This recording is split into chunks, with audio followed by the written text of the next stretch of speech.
Good morning. How are you today? I'm fabulous. Have a cup of Joe with me. Actually, this is a monumental cup of Joe. It's my final cup of coffee. I beat it up one last time because I still had a couple of pods left, and got a new one. I'm gonna start using that tomorrow. So, hopefully, you had a great weekend. Mine was fine. You know, laid around yesterday, literally did nothing. So lazy, it's terrible. But anyway, hopefully you're getting ready to have a great day and a great week. So the only thing I've been checking out, really, I mean, obviously the continuing debacle in Afghanistan, is for the first time I checked out some stuff relative to what COVID is doing in other countries. I really didn't care a whole lot because it was so focused on us. But apparently people in Australia are not very happy. At least some are. Whereas there have been some protests about the lockdowns that they have, which are way more stringent than ours. But apparently their numbers are way lower than ours. So here we are. Here's this argument. What rights, where do our rights stop? And for the betterment of safety of society and stuff like that. It's a really challenging question. Morally, it's a very challenging question in this country, and people are super hot about it. For the people that are pro or anti this vaccination are not generally quiet about it. People on the one side of it are saying that you don't care and you're evil, and the other side is saying that you don't care about me because you don't respect my rights. And well, wait a second, how come? I'll do it this way. Well, how come you don't care about me by taking a vaccine and blah blah blah? Well, how come you don't take to care about? Why don't you care about me because I have a right to not get it? Oh yeah, well, your rights and blah blah blah. Well, what about my right? Blah blah blah. Just it's dizzying. So using Australia as a case study on what would happen here, and you realize it's really not just about a vaccine anymore. It's about humans and how much they're willing to be controlled and how much of abuse they're willing to take. Because let me tell you something, when you lock somebody in their house or their apartment for a period of months, whether you mean it in the loving, can you lovingly abuse somebody? No. But man, first of all, Australia does not have a Bill of Rights. Okay, they don't have that. As I read it, they basically have 5 rights that are guaranteed. I don't remember them. I read it yesterday. I didn't write it down because I didn't. One of them is religion is a right there, and freedom to own property. There are the 3 others, but none of them have anything to do with. Obviously, has nothing to do with the Second Amendment we have here, because they rescinded their rights and gave up the rights to own firearms back in the 90s. Well, do you think their government, even with their limited rights, would be so crazy about locking people down if people had an ability to protect themselves from the police? Of course not. Of course they wouldn't. So now you just get into this blender of what's right, what's wrong, what's allowed, what's not allowed. The utter hatred that you've seen pop up, certainly from the most ardent supporters on both sides. Now, just to reiterate, this is the first time you watched this, I did get vaccinated. I didn't post it. It wasn't important to me. I don't have the little circle thing around my picture. It's my business. And if you did, that's okay. I'm not saying you're wrong. I don't even, because, like I said, you have to be careful how you say anything anymore, because people are so on edge and so pissy about this stuff. Well, I have a right to be pissy because people are dying. I have a right to be pissy because you're telling me. It just goes on and on and on. So where do your rights stop? Well, I think personal choice has to be maintained. The reason I think it has to be maintained is because if you don't, you end up with what we're seeing in Australia right now. And that's a government who, in my opinion, this isn't just about vaccines anymore. It is a leaning very far in one direction, and it's oddly reminiscent of what they see to their friends way north of them in China. And I'm not going there. I mean, I have no interest in being part of a society that is moved around like pawns on a chessboard. I mean, we are in our own way too, don't get me wrong. It's different here, though, where your rights are completely squashed elsewhere.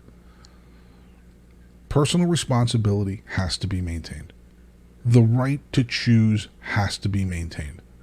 Because if we turn around and say no, now we have a government that has the ability and then has, I guess, precedent to turn around and say, we're going to rescind your rights anytime we say that you're in danger.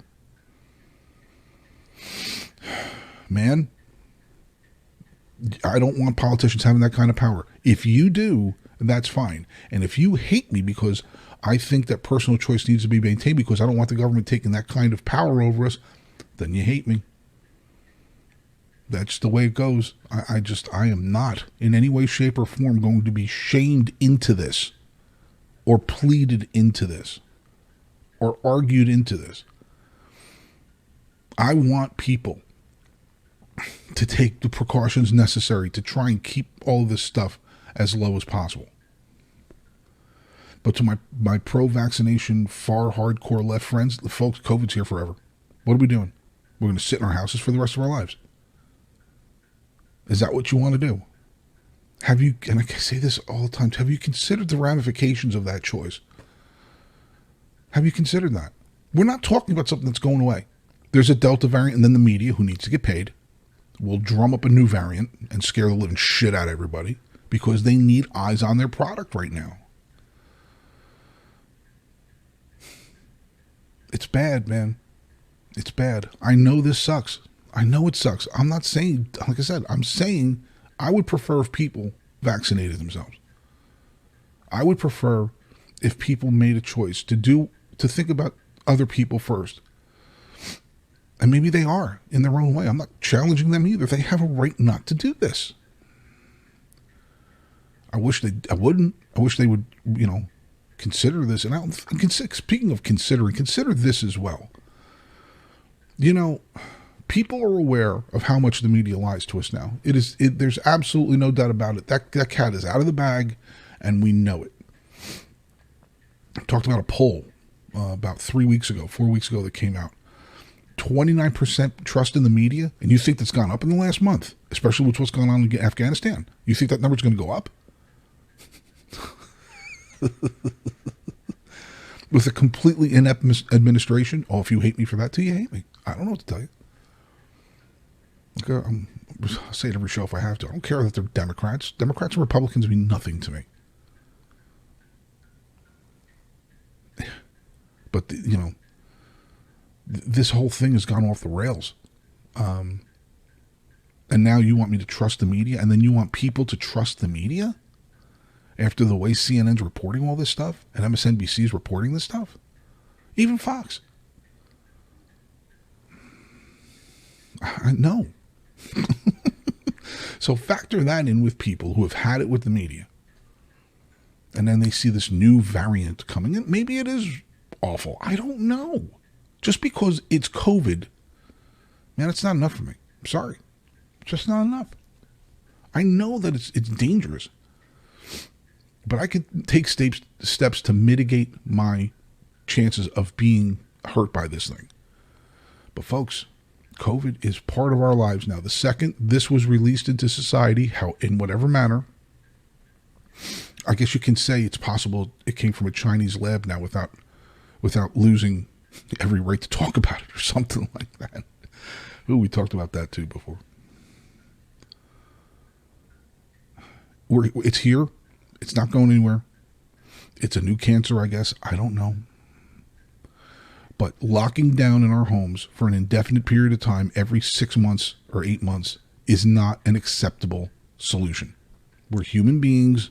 We are social creatures. And we're naturally rebellious. It's part of our nature. You know, be it at a societal level or personal level.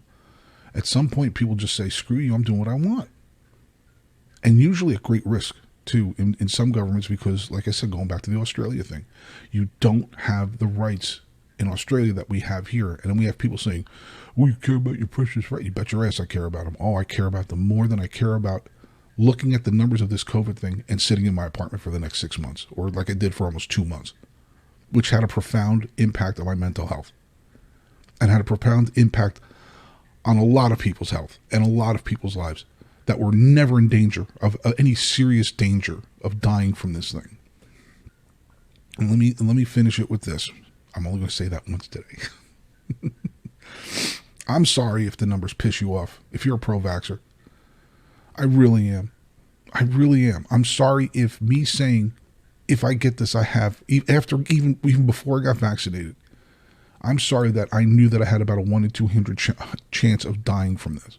And I may get it and I may die from it. I'm doing what I can to not get it. Okay? What I am saying is that 1 in 200 is not enough to shut society down. I don't think.